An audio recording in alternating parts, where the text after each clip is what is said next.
Hey there, friends! Welcome to Springfield!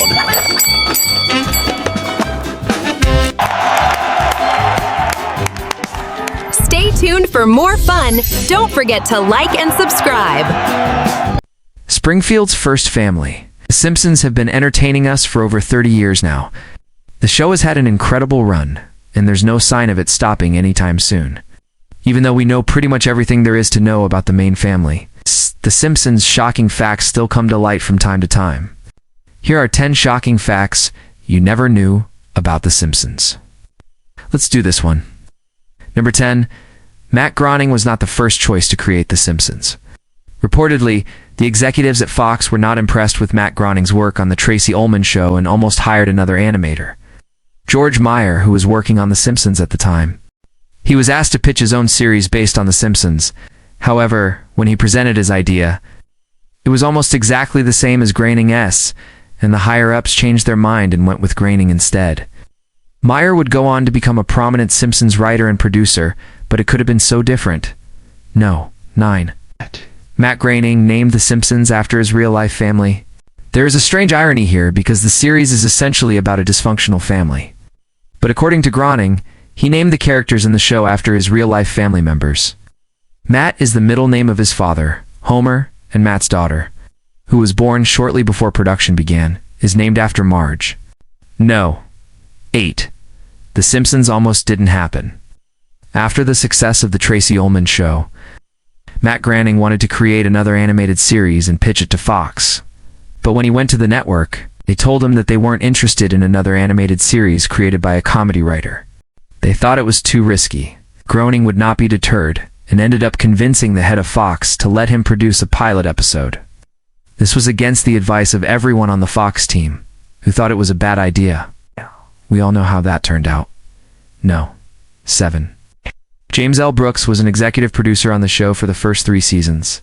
Famously, he left the show in order to focus on his film career. Brooks would go on to direct and produce films such as Terms of Endearment, Broadcast News, and As Good as It Gets. He won multiple Oscars, Emmys, and Golden Globes for these projects. While Brooks may be gone, he is certainly not forgotten. The building at the Simpsons production headquarters is named in his honor. No. 6. The show's creator almost didn't get to see the first episode. Matt Groening was busy working on other projects. When the first episode of The Simpsons aired, he was also busy being interviewed by Mike Wallace on 60 Minutes. The episode was scheduled to air right after the interview segment, but producers moved the episode to another night because they thought it would be too risque for audiences. So Granning got to watch the first episode of his creation with the rest of us. No. 5. Granning almost killed off Homer in the unaired pilot episode of The Simpsons. Homer dies of a heart attack after eating a squishy. Maybe that's why they never mentioned squishies again, according to Granning. He thought killing off the main character in the first episode was a clever way to start the series. But the test audience didn't seem to appreciate the dark humor. In fact, they thought it was just plain stupid. No. 4. Hank Scorpio was almost a permanent addition to the cast. Hank Scorpio was the evil millionaire who briefly became a part of The Simpsons.